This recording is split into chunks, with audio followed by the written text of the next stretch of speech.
Sky Academy has published extensive new research, and this examines confidence issues faced by young people in the UK aged between 11 and 24. Now, these findings paint a stark picture of British adolescents, as 1 in 3 young people surveyed claim they are simply not confident. Well, here to tell us more, child confidence expert Annette Du Bois.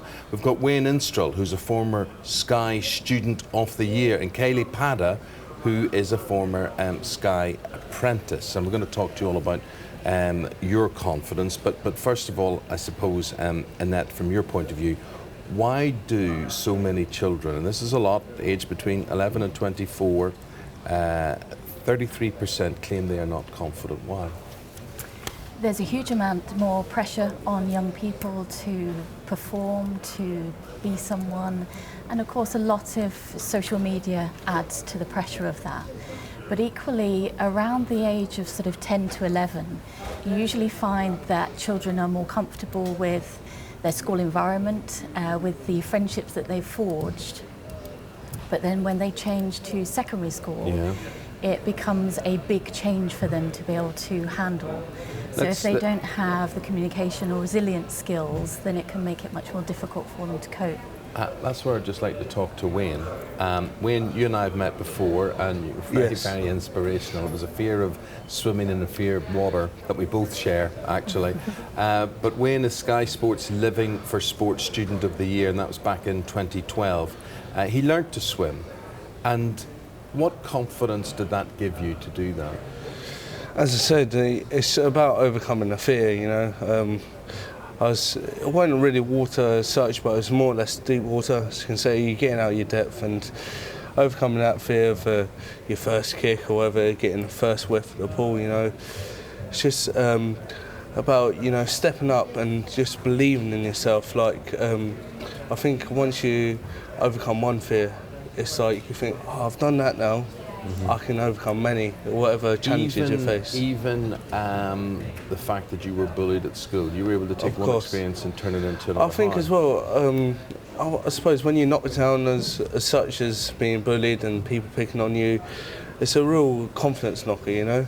And especially as well going through that, and my dad was seriously ill at the time as well, being bullied, so you can imagine I was going to school, come back home to see my dad effectively passing away, bless him. He was very ill with many problems with heart conditions and pancreatitis, and unfortunately he passed away a year later after that. So, but I suppose going through all these confidence issues and, you know, overcoming that fear, and obviously Maggie Fonzie as well helped me get into rugby. That was another. Yeah, I know you had mentors and exactly. And the whole rugby thing. How are you finding that? Oh, it's amazing. You know, playing at I suppose a decent level at the moment, and just as well my coaches when I first got into rugby, there was a real confidence booster. You know, back at Bedford Blues, they're amazing that to me. And as you can see, having them mentors as well, as you just mentioned, like figures that you really look up to. You've seen. It's funny. A few years ago, he couldn't talk like this. The confidence is showing there. I have to bring in Kayleigh at this stage, Wayne. Now, you're one of Sky's marketing assistants, and the interesting thing, Sky Academy is launching this Confidence Month now. How did a Sky Academy apprenticeship help you? Well, it really helped me. I mean, coming from school, I wasn't as confident to go into meetings and talk to different people. But coming into Sky Academy, you have to liaise with people of all different calibre, and like you have senior managers and managers. So I kind of had to believe in myself to go out there and be able to present a presentation or speak in a meeting. So it really did help me. And I had good managers as well that always asked me to like at least try to talk in a meeting, because at first when I first came to Sky Academy, when I was sitting quietly in meetings, I had nothing to say because I was too scared and too nervous. But you know, as time went on and my managers encouraged me to at least say something, even if it's just one thing. And then the more I started doing that, the more confident I felt in myself, and then now I won't stop talking in meetings. Yeah, it's a hot topic of conversation at the moment, isn't it, in education, people choosing apprenticeships over further education. And just for, you know, people out there watching who, you know, not everybody's lucky enough to go through the Sky Academy, it's really helped you two in two different ways. What would you say to young people, Wayne, who are lacking in confidence, who don't know where to start to go on and achieve things, whether it be conquering the fear of swimming or going on to further their career like Kaylee?